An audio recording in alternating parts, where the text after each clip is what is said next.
आप लोगों को याद होगा कि जब बॉर्डर गवास्कर ट्रॉफी स्टार्ट नहीं हुई थी, उससे पहले जब हम बॉर्डर गवास्कर ट्रॉफी को लेकर डिस्कशंस कर रहे थे, तो उसमें मैंने आपको बताया था कि मुझे बाकी 5 ग्राउंड्स का नहीं आइडिया, सॉरी 4 का, लेकिन एक एडिलेड का ग्राउंड ऐसा है कि जिसके ऊपर मुझे लग रहा था कि टीम इंडिया को प्रॉब्लम्स फेस करनी पड़ेंगी पिंक बॉल टेस्ट के अंदर, और एग्जैक्टली वही हुआ है। टीम इंडिया एडिलेड का टेस्ट 10 विकेटों से हारी है। 10 विकेट से जितनी बड़ी डिफीट इन्होंने ऑस्ट्रेलिया को दी पर्थ टेस्ट में, पहले टेस्ट मैच में, उतनी ही बड़ी डिफीट ऑस्ट्रेलिया ने रिटर्न बैक की है टीम इंडिया को एडिलेड टेस्ट में, पिंक टेस्ट में। 10 विकेटों से जीते, 19 रन का टोटल टारगेट दिया। आज जब टीम इंडिया ने दोबारा से अपना प्ले रिज्यूम किया डे 3 के ऊपर, तो ऋषभ पंत तो जल्दी निकल गए, और ऋषभ पंत वही 126 राउंड को स्कोर था जब इन्होंने कल फिनिश किया था। आज ऋषभ पंत आते साथ ही पहले ओवर में ही आउट हो गए। एक तो पहले उनके अगेंस्ट अपील हुई, लेकिन वो टच नहीं हुई थी, वो ऑस्ट्रेलिया का रिव्यू ज़ाया हो गया कॉट बिहाइंड का। लेकिन फिर जनाब स्टार्क साहब ने सॉफ्ट सा एज निकलवाया, बड़ा सॉफ्ट सा डिसमिसल आपको ऋषभ पंत का नज़र आता है। बॉल पड़ी, डिफेंड करने गए, आउटसाइड एज लगा, ठक करके स्लिप्स में कैच आउट, ठीक हो गया। यहाँ पर जनाब वो स्मिथ ने कैच पकड़ा और यहाँ से ना डाउनफॉल स्टार्ट हुआ। ऋषभ पंत पहले ओवर में गए, उसके बाद पैट कमिंस ने जनाब मार बाउंसर ना बेड़ा गर्क करके रख दिया आगे आने वाली जितने भी इंडियन बैटर्स थे सबका। थोबड़े पे लग रही है, इधर लग रही है, उधर लग रही है, समझ ही कुछ नहीं आ रही। वो लेंथ, बल्कि लाइन को तो चलो हो ही जाती है, वो लेंथ जो कि मैं हमेशा कह रहा था कि इंडियन बॉलर्स को अडॉप्ट करनी चाहिए थी ट्रेविस हेड के अगेंस्ट, या फॉर दैट मैटर बाकी ऑस्ट्रेलियन बैटर्स के अगेंस्ट। वो लेंथ पकड़ी कमिंस ने, और फिर उसके बाद कमिंस ने 5 लेकर फिनिश की है। चेक करें ना लेंथ का कितना डिफरेंस बन जाता है। 5 लेकर फिनिश किया है पैट कमिंस ने। अब 2 तो कल उसने ली थी, रोहित शर्मा की और ऊपर उसकी केएल राहुल की। केएल राहुल को भी शॉर्ट स्टफ था बाय द वे। अच्छा, उसके बाद जनाब ऋषभ पंत के आउट होने के बाद Ashwin caught behind, short length, ठीक है, वो बॉडी के ऊपर आई, अन्ना चुड़मुड़ सा खेलते हुए लगा बल्ला एज और कॉट बिहाइंड, आउट। हर्षित राणा अनदर शॉर्ट स्टफ, ठीक है, उसको बेचारे को पहले बाउंसर मारा थोबड़े के ऊपर, फिर 1-2 और सुंगाई, उसके बाद इवेंचुअली थोड़ा सा बॉडी से पैर की तरफ यानी कि इस तरफ करके शॉर्ट बॉल की।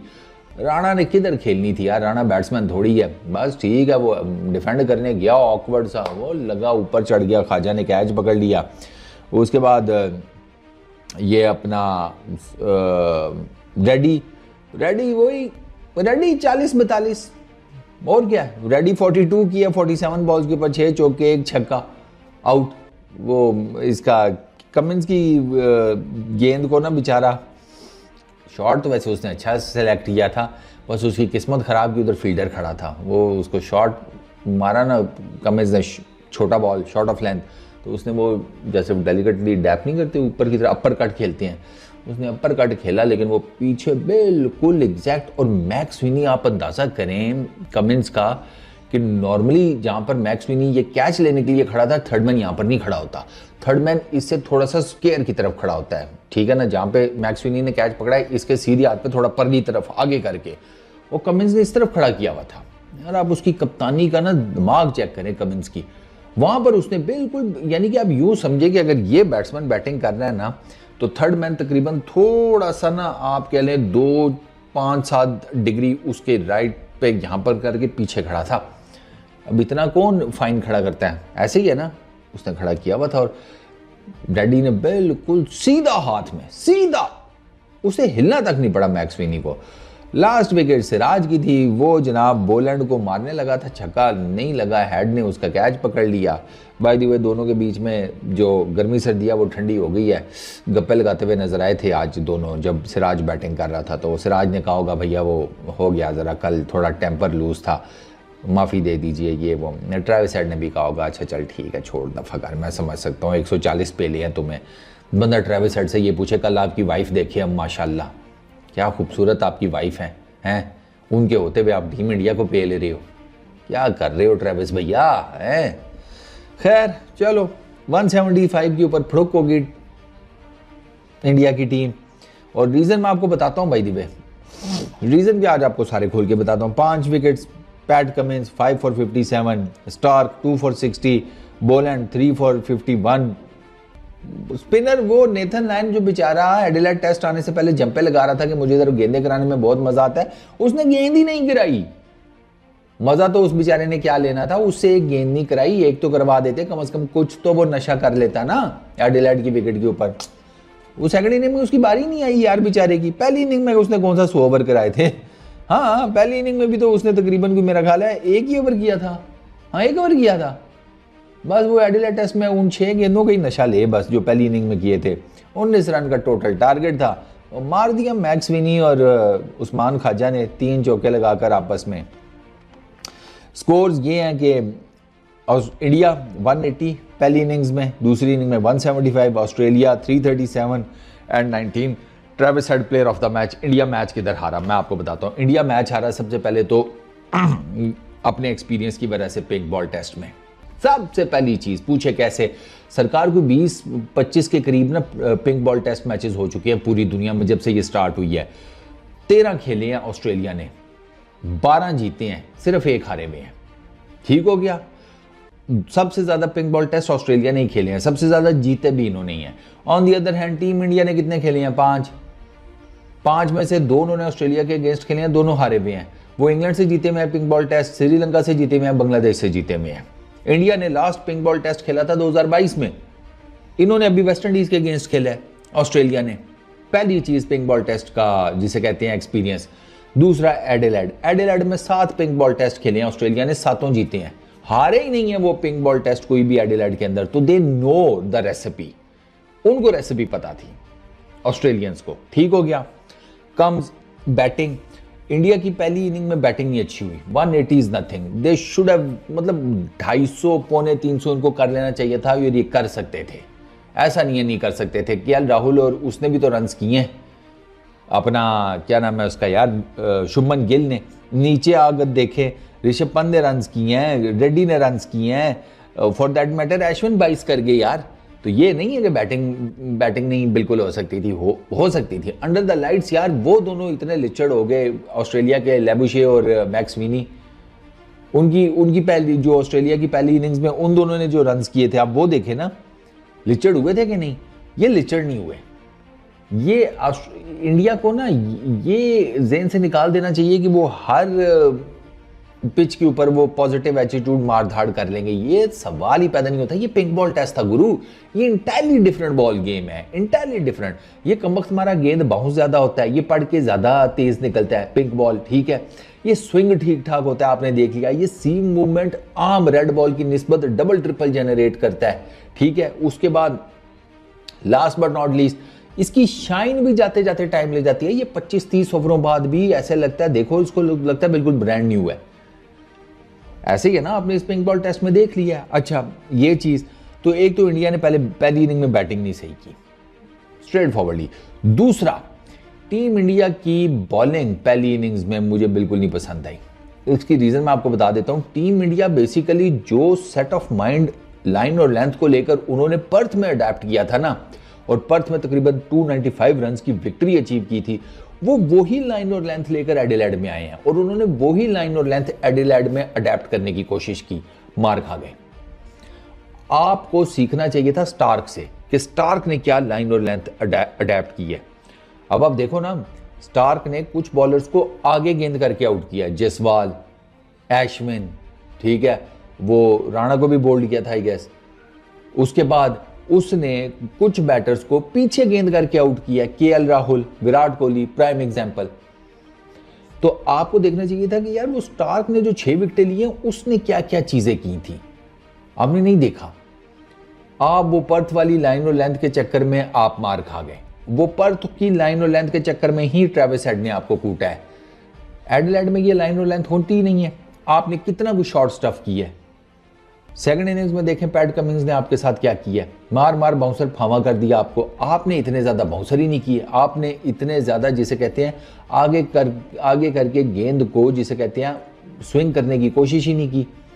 आपकी जो आप मोस्टली ना इंडियन बॉलर रहे हैं 6 से 8 मीटर्स की जो लेंथ होती है ना, उस कॉरिडोर में फेंकते रहे हैं। 6 से 8 मीटर में तो जरूरी तो नहीं है हर बैटर के अगेंस्ट आपका ये फार्मूला चल जाए, ठीक है। ऊपर से आप वो 6 से 8 मीटर में भी फिर आप ये तो भूल जाते हैं ना कि विकेटों को गेंद लगेगी। आपने तो विकेटों को गेंद लगानी है, जैसे स्टार्क ने लगाई है मैक्सिमम, स्टार्क ने ज्यादातर विकेटों को गेंद लगाई है, बाकियों ने भी, इवन बॉलर ने भी। तो वो आपको वो देखना चाहिए था, लेकिन आप वो नहीं देख सके। तो ये एक तो पहली इनिंग की बैटिंग, फिर पहली इनिंग्स में टीम इंडिया की बॉलिंग, उसने मेजर डिफरेंस क्रिएट किया। और उस डिफरेंस, वो इतना डिफरेंस, वो मतलब इतनी बड़ी खलीज पैदा हो गई, इतना बड़ा गल्फ पैदा हो गया, इतना बड़ा डिस्टेंस पैदा हो गया कि वहां से फिर वो टर्न बैक करना टीम इंडिया के लिए पॉसिबल ही नहीं था। और सेकंड इनिंग वाज तो too easy to pick. Virat Kohli की फॉर्म नहीं है, विराट कोहली का टेक्निकल इशू है, आउटसाइड दी ऑफ स्टंप वाला चक्कर।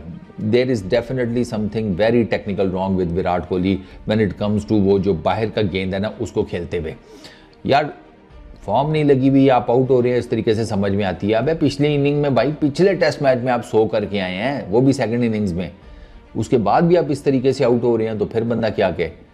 तो विराट कोहली को outside the off stump problem हो रहे हैं। और बॉलर ने तो सीधा सीधा गेंद फेंका था जिसपे विराट ने एज निकाला है, सीधा सीधा गेंद था, उस गेंद ने तो कोई वो जिसे कहते हैं ज्यादा हरकत भी नहीं की सेकंड इनिंग्स में। पहली इनिंग में तो चलो फिर मैं कह देता हूँ कि यार वो स्टार्क ने छोटा गेंद फेंका, वो पड़ के बाहर निकला बड़ा शार्पली, तो विराट कोहली डबल माइंडेड हो गई। ये सेकंड इनिंग्स में तो सीधा सीधा गेंद था, सीधा सीधा, लेकिन विराट कोहली का बल्ले ही पूरा नहीं उसके पीछे आया। तो विराट कोहली का definitely outside the off stump technical issue चल रहा है। रोहित शर्मा की फॉर्म का रोल है, पहली इनिंग में 3, दूसरी में 6। आपके 2 मेजर पिलर्स बैटिंग के नहीं चल रहे, आप किधर ऑस्ट्रेलिया में फिर इतना वो करेंगे। तो ये छोटी छोटी करके मल्टीपल चीज़ें हैं जिसकी वजह से टीम इंडिया ये टेस्ट मैच हारी है। और इस टेस्ट मैच में मैंने आपको पहले ही बताया था कि एडिलेड में पिंक बॉल टेस्ट में मैंने आपको बताया हुआ था कि इंडिया का चांस नहीं है, इंडिया का चांस कम है। नहीं है तो मैंने नहीं कहा था, मैंने कहा था इंडिया का चांस कम है, क्योंकि आई न्यू ना कि पिंक बॉल टेस्ट के क्या मामलात होते हैं, और वो आप सब लोगों ने अपनी आंखों से देख लिया है। तो अब ऐसा है कि by the way Virat Kohli के ना 2024 में एकदम से स्टैट जेन में आ गए। 16 इनिंग्स में 373 रन है, 26 की बैटिंग एवरेज है। ये 100 ऐड कर लो इसमें, पिछला वो निकाल दो तो देखो 15 इनिंग्स में गेम किधर जाकर फंसती है। तो विराट कोहली को ना कुछ सोचना पड़ेगा, ऐसे नहीं चलेगा। वो जो फील्ड में एग्रेशन और वो सारा कुछ है, वो लंबा आपको नहीं लेकर चल पाएगा, आपको लंबा आपके रन्स ही लेकर चल पाएंगे। और अगर रन्स निकल आते हैं इसमें तो ठीक है, इस बॉर्डर गावस्कर ट्रॉफी में, वरना विराट के लिए आगे मसाइल नजर आ रहे हैं मुझे। खैर, तो अब सीरीज बराबर हो गई है। जितनी बड़ी मार इंडिया ने मारी थी ऑस्ट्रेलिया को एडिलेड में, उतनी बड़ी मार ऑस्ट्रेलिया ने इंडिया को मार दी है। तो अब हो गया निज़ाम बराबर, और अब अगले 3 टेस्ट मैचेस में देखना होगा कि टीम इंडिया क्या करती है। बुला लो शामी को मेरे हिसाब में। मैं ये तो नहीं कहता कि वो पता नहीं क्या करके रख देगा, बट चांस ही लेना है ना, आपको चांस लेना पड़ेगा कुछ ना कुछ। क्योंकि सिराज और हर्षित मुझे एडिलेड में उस तरीके से सही नहीं नज़र आए। दो के जोर बड़ा लगाया है सिराज ने, और वो 4 विकेटें भी ली एंड ऑल दैट, बट वो एक ओवरऑल जो होता है ना, एक जैसे बुमराह के साथ आप you feel like there is something missing, connection missing है। शायद वो कनेक्शन शामी के आने से हो जाए, I don't know, let's see. अब सीरीज़ तो बराबर हो गई है, बिल्कुल लेवल हो गई है हर लिहाज से। तो अब देखना यह है कि टीम इंडिया इस सीरीज़ में कमबैक कैसे करता है। एक टेस्ट मैच वो जीते हैं, एक ऑस्ट्रेलिया जीत गया, अब आगे 3 टेस्ट मैचेस हैं और इंडिया को जीतने हैं। WTC फाइनल में अपना चांस बनाने के लिए अगले 3 टीम इंडिया को जीतने पड़ेंगे अपने जोर के ऊपर WTC के फाइनल में जाने के लिए। वरना अगर BGT किसी भी प्रोपोर्शन से जीत जाते हैं, 3-2, ठीक है, 4-1 या जो भी वटेवर, ठीक आप कह लें, या 2-1 से वटेवर, तो उसमें फिर इनको बाकी टीम्स के रिजल्ट्स भी देखने पड़ेंगे। तो अभी एट द मोमेंट BGT बिल्कुल बराबर हो गया, किसी टीम को दूसरी के ऊपर कोई एज नहीं है, ना इंडिया को ऑस्ट्रेलिया पर, ना ऑस्ट्रेलिया को इंडिया के ऊपर। अभी ये फ्लैट हो गया, और अब देखना ही है कि गाबा में क्या होता है। इस वीडियो में इतनी, अपना बहुत ख्याल रखना, नेक्स्ट वीडियो में मुलाकात होगी। Peace out.